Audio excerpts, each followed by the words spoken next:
Most law firm owners are either overthinking YouTube or completely avoiding it. The YouTube Accelerator in Chicago is going to fix that. This 2-day event on June 11th and 12th is built specifically for law firm owners who are ready to take YouTube seriously. You'll hear directly from guest experts like Jeff Hampton and Ryan Weber, and we're covering the full YouTube growth stack. Niche and content pillars, topic ideation and messaging, hooks and intros, thumbnails and titles, recording strategy, editing, channel positioning, and the growth systems that actually drive results. You'll walk away with a real plan you can execute. Get the full event details and grab your seat at maxlawevents.com.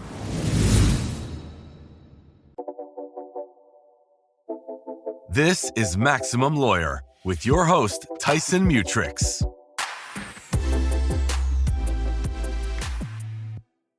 So last night I had a really awesome opportunity to go to my Jiu-Jitsu professor's 4th degree black belt ceremony. So he was advancing from 3rd degree black belt to 4th degree black belt, which is a really big deal.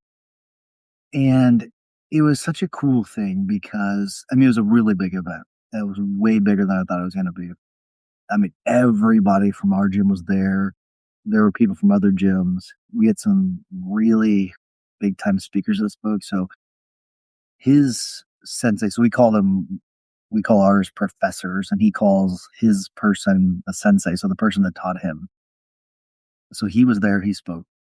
And then there are 5 or 6 coral belts in the entire world, like legit coral belts. And a coral belt takes decades. Like you have to be, I don't remember exactly all the numbers, but you have to be like a black belt for like 34 years. You have to be like a red belt for like 7 years or something. Like it's something insane. Like you see, like these guys that spoke were like in their 70s. Like one was like 78 years old, which is, it's just an amazing achievement to be in a martial art like that for that long.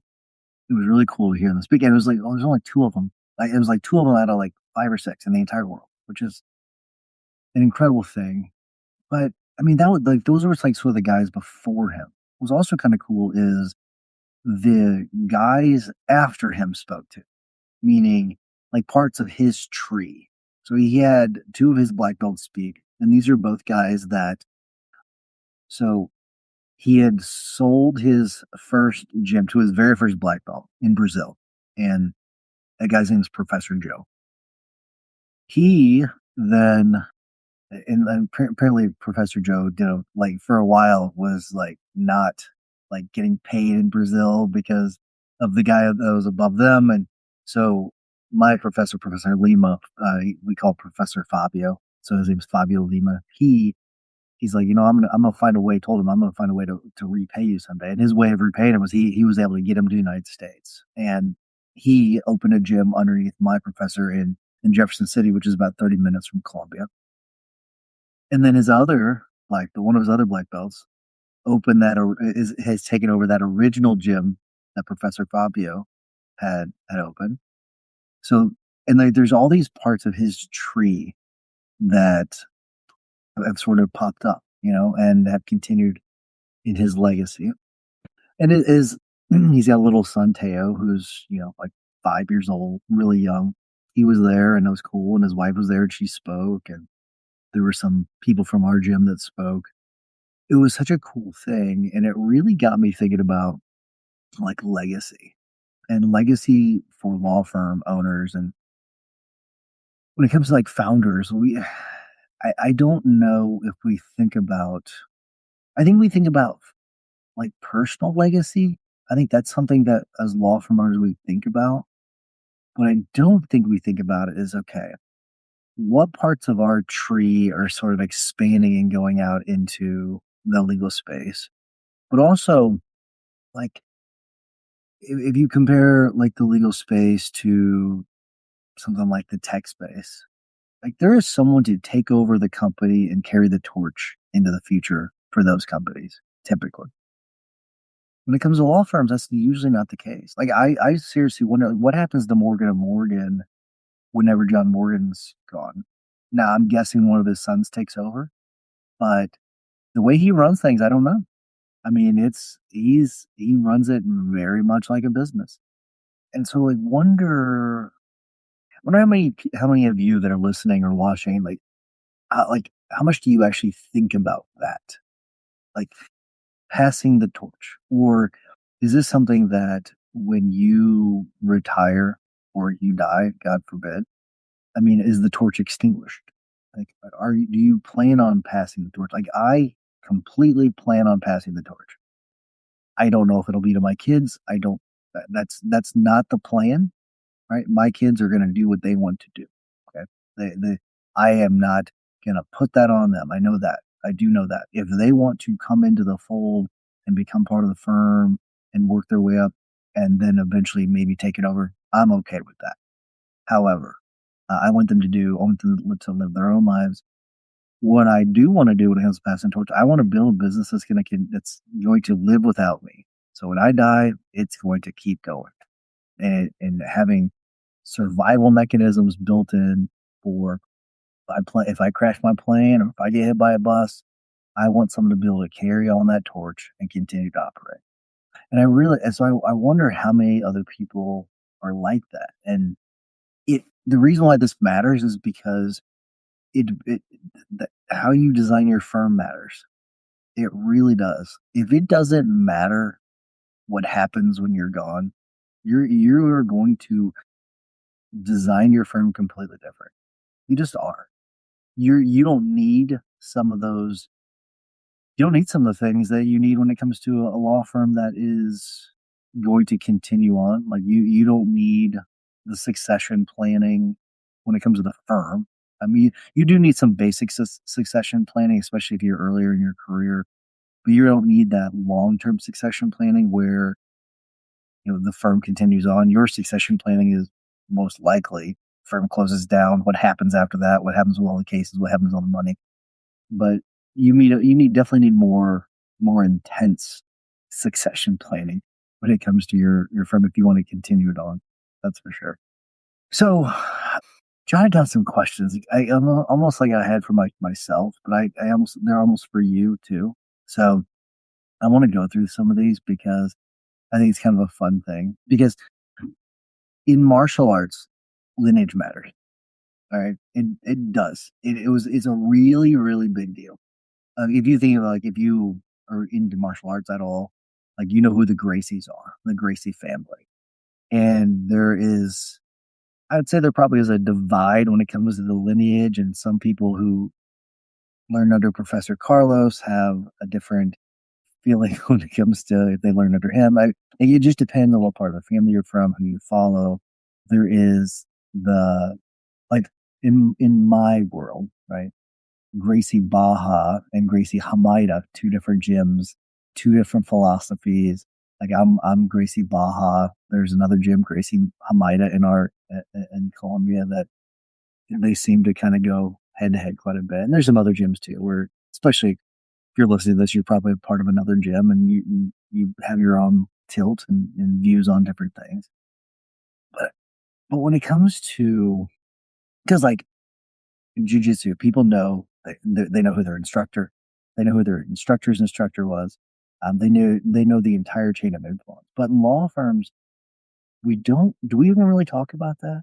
I hear about it some. Like I know who I learned from that was really, really good. And I know who I learned from that was really, really bad. But I don't think here's what it is. I don't think we give enough credit to the good ones.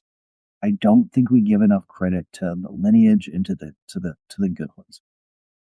And at least I don't. I'm not going to put that on you. I don't think so I'll mention Steve Meyercord. Very great man.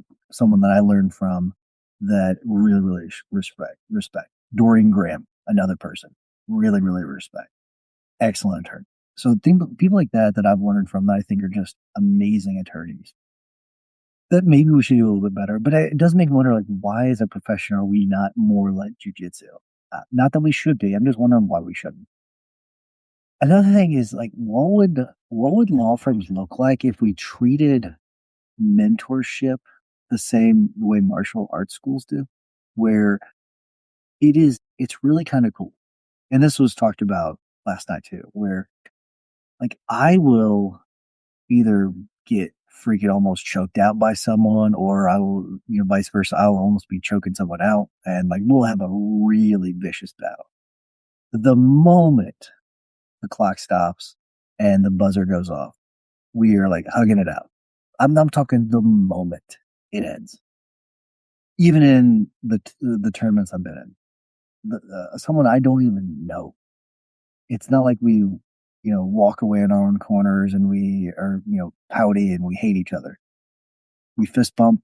Sometimes we hug. Usually it's very common to be hugging. And we don't do that in the legal space anymore. I can tell you I've seen a massive difference in how people on the litigation side treat each other in the last 16 years. I can just tell you, not gotten better. It is not. It has gotten way more vicious. And I've had this conversation with someone the other day. I think a big part of it has to do, I wouldn't say the majority, but I do think a part of it has to do with the plaintiff's bar. When it comes to reptile, I think a lot of people came into the reptile world and they thought that you had to be a jerk when it comes to these things instead of being firm but respectful. And then I think a big part of it comes with just, I think there's a part of the defense side that's just inherently just combative. So I think I'll put the majority on that, but I don't think the plaintiff's bar has helped with that. And I think family law is just a messy area. It's one of those things where I think if we were more like jiu-jitsu in that way when it comes to mentorship, I think it would be better. I think the profession would be far better. At least this is my opinion. Okay, so this was an interesting question. Okay, I'm really curious. Hopefully we get some comments on this. But what if the true measure of a law firm wasn't revenue or profit or case results? Okay, all of those things matter in some way, some more than others. But what if you were actually measured by how many great lawyers your firm produced? I think about that for a second and think about how much I think better off your firm would be if you instead said, okay, doesn't matter if the attorneys stay or go. How many great lawyers are we producing? And I think if you're producing great lawyers, you're probably going to be producing a lot of people that are going to be willing to stay. They're going to want to stay. At least you're going to be able to attract a lot more talent. That honestly was not a question I had ever asked myself. And it's going to change. I can tell you right now, it's going to change the way we do things. It really is. That question alone. Part of the problem is many law firms are built around one single rainmaker. And I think that's a problem. It really is. If that person retires, if they, leave the profession for whatever reason, the firm disappears. So if you're more legacy focused, if you're more focused on your tree, the firm is more likely to stick around.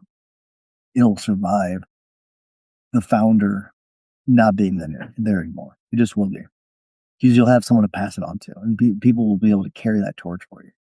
So I am curious about how many people practicing, especially my big concern is the solos that just came out of law school. And I wonder how, if you had a mentor, if you have a mentor, I'm curious how many lawyers that are founders, people that are listening to this, have had mentors, like true mentors, someone that was invested in you, really, they had a vested interest in you. And so I think that matters. And I wonder I would love to see some sort of study about the success of lawyers that have been mentored versus those that haven't. I do think that Maximum Lawyer is a form of mentorship. It's just a different form where, we're there to support. We are there to help you succeed in every way. And then, so it just comes in a different manner, right? It's just not, one person. It's sort of a rising tide sort of a approach. Because mentorship, it only matters if the person cares about long-term development. Obviously we do at Maximum Lawyer, but if you have a one-on-one mentor, they have to truly care about your long-term development. That's why I think sometimes coaching doesn't work. I think sometimes the coaching is about the coach getting paid, right? It's not necessarily about the person's long-term development.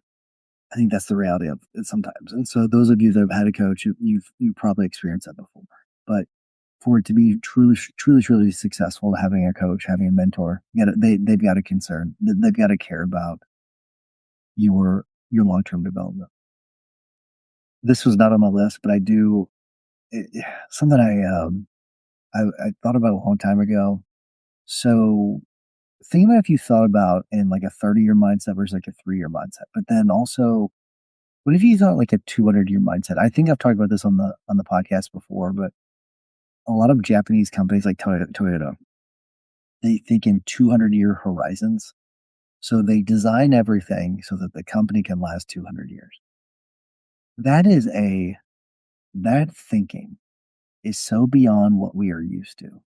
It's not surprising that Toyota has been around for so long. They've been so successful, but they've encountered many hiccups along the way, and they've been able to stand the test of time because of the way they're designed. I'm not talking about the cars. I'm talking about the company itself. I think that's kind of cool. Like you think about in 200-year horizons, which I mean, think about what it takes, how deep you really have to think about the development of the company and the development of the leadership and the development of your people. That takes a lot of thought, a lot of forethought. And is it realistic for you to think probably in 200-year horizons? No, that's not the point. The point is the exercise of building a very deep bench, a very deep entrenched culture, all of that. That's what it comes down to. That's what it comes down to. But like kind of think about like the 30-year horizons, 3-year horizons. Like think about what it takes to become a core belt. What I talked about before, right? I mean, you're talking about 4 decades, 5 decades. I mean, that is incredible.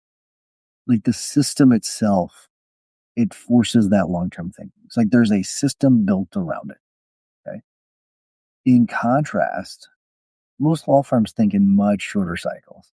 They're thinking about the next case, the next phone call. They're thinking about this quarter. They're thinking about next quarter. They're thinking about this year. They're thinking about next year. The idea of a 30-year mindset or a 40-year mindset or a 50-year mindset is not even something that's crossed their mind.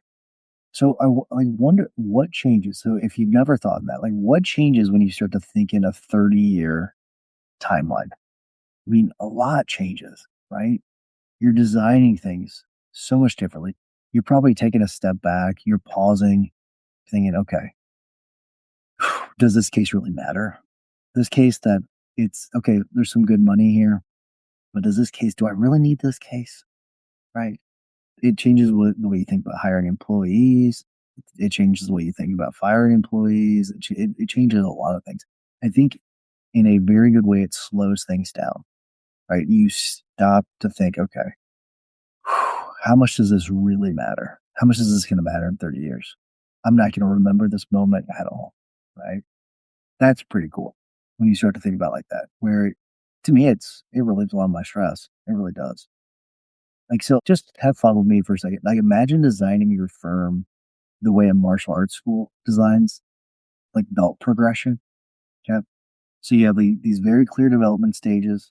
You've got built-in mentorship. You've got built-in mastery, where that's part of the advancement. I mean, think about if you could design your firm with advancing your employees that same way. It's definitely doable. It is 100% doable, and you just have to take the time to design it. Have we designed it to that point? No, no, no, no, no, no, no, no. Not to that level. I wish I could say that we have, but we have not. That is a different set of thinking. We have scorecards and all that, and we have done our best to design, goalposts for our people to know how to get to advancement. When it comes to the advancement, like Jiu-Jitsu, we have not thought about it to that level. But it's one of those things I'm also going to start. We're going to start thinking about it now. People aren't going to be earning belts and all that, but there's certainly a way we can design the progression. I think that that's a pretty cool thing to think about. And I think we'll be able to do that. It's just a matter that it's going to take some time. It's just going to take some time. Because think about like today, think about this question. Here's a really good question for you. Okay. So if a lawyer started at your firm today, or employee, whatever it is. Okay. It could be a receptionist, but every position. What would their black belt track look like? What would it look like? If they start at your firm today, and let's focus on attorneys for a second. So if a lawyer started at your firm today, what would their black belt path look like? How do they earn their blue belt? So they start as a white belt. How do they get their blue belt? Okay. The way it sort of works in jiu-jitsu, and it's different in every gym, but I'm going to give you somewhat of a framework. So you've got, and this is for adults, kids are a little bit different. So you're at white belt for about a year and a half. And these are not based on time. I'm just giving you, they're based on skill, but this is roughly how long it takes for you to develop these skills. Year and a half, get your blue belt, and then you're a blue belt for a couple of years. Okay. let's say 2 to 3 years. And then you're a purple belt for 2 to 3, 4 years. Okay. And then you're a brown belt for 2 to 3, 4 years, something like that. So it takes at a minimum to get a black belt 10 years. So you're not getting a black belt in 10 years. Right. So now if you kind of break that down for attorneys, because there's definitely black belt attorneys and there's definitely blue belt attorneys, there's definitely white belt attorneys. There's different varying qualities of attorneys. So what does that path look like for your attorney? Right. I think designing that would be very, very helpful for you. It would also be very, very helpful for them. More so probably for them. But for the longevity of the firm, extremely helpful. Because are we building careers inside our firms, or are we just building jobs? If we're just building jobs, then this is not a long-term thing for them. They want to have careers. They don't want to have a job. And many of us think about that incorrectly. That is a massive distinction. Run that idea by them today. I guarantee you that they're going to agree with me. Guarantee it. If you disagree with me, I would love to hear from you. I would absolutely love to hear anyone that would disagree with that comment. Because no great thing is created suddenly. It's just not. Great things take time. And a career is a great thing. A job is usually not. Right? Here's another kind of question. What would change your firm if you designed it to last 100 years? Okay. So let's take it not 200, not 100. So just it's kind of like on your own, have a prompt just to sort of get your mind thinking. How would you change things from where it is right now? So love to hear from you on that. Leave us a comment. I would always like to get comments, and I will definitely respond to them. All right. When it comes to training, I think what's really kind of cool is in jiu-jitsu, because I want to keep this kind of jiu-jitsu theme throughout this entire episode.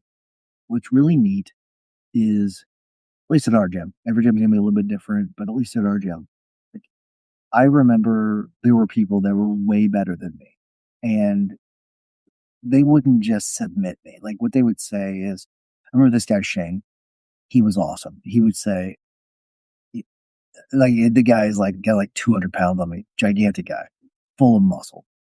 And he could tap me in probably 30 seconds. But he would say, instead of just, tapping me, he would say, okay, try this, move your hand here, move your arm there, put your leg here, and to help improve me. Right. And so that kind of gets passed on, where I do the same thing now with people that I'm better than. And I'd say, oh, you know what? You would have had me here if you would have put your arm there, or if you would have held this position here, you should have turned your hand the right way. And so I think one of the cool things that we do in jiu-jitsu that could definitely be applied in the legal space is that if you train one lawyer, you got to train them well, and you got to teach them sort of the way in jiu-jitsu where, many times leaders they point out the negatives. And instead of defeating them, right, how about we help them win by telling them how to do the things the right way, complimenting them on the good things that they're doing, and give a little more grace when it comes to the things that they do poorly. And what they're going to do is they're going to do the same thing to the next people down the road. So passing that influence from you to them, to the next person, to the next person, it's really going to spread. I think that part's really, really important. Okay. Another thing we could probably do, and as part of this, is this: when it comes to that mentorship, try to find a way to treat it as a core business metric if you can. And an easy way of doing that maybe is when it comes to, I mean, how many hours a quarter did we mentor younger lawyers? Okay. So just something to think about. Because how many lawyers practicing today are practicing the way they do because of something that you taught them or another attorney taught them? Pretty much all of them are. Unless you start as a true solo, even the true solos, they had to learn from somewhere. They learned from someone.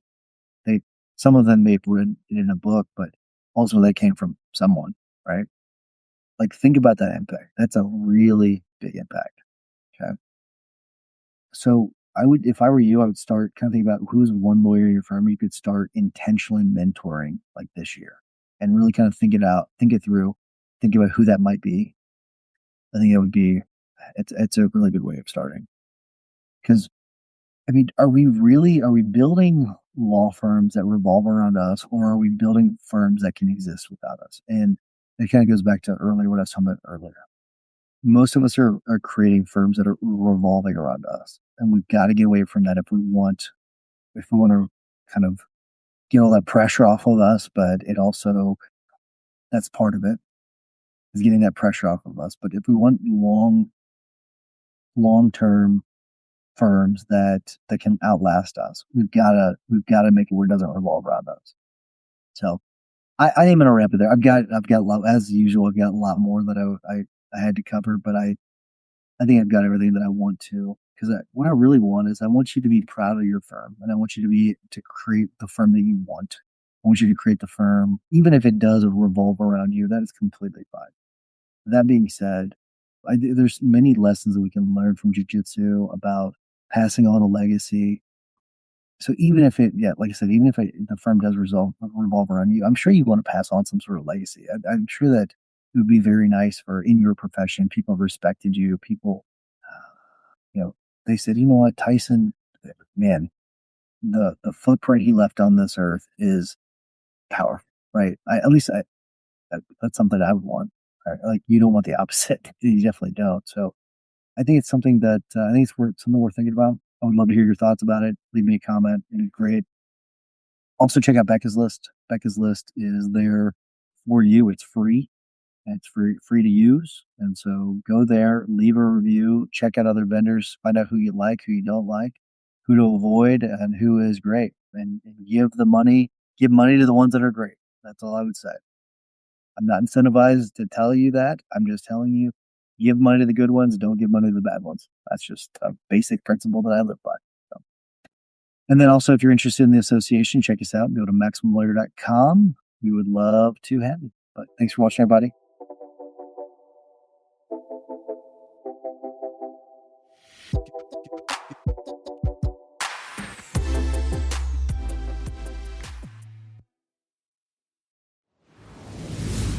Before you go, quick shout out to Becca's List. If you've ever hired a vendor for your law firm and immediately thought, yeah, that wasn't it, this exists for you.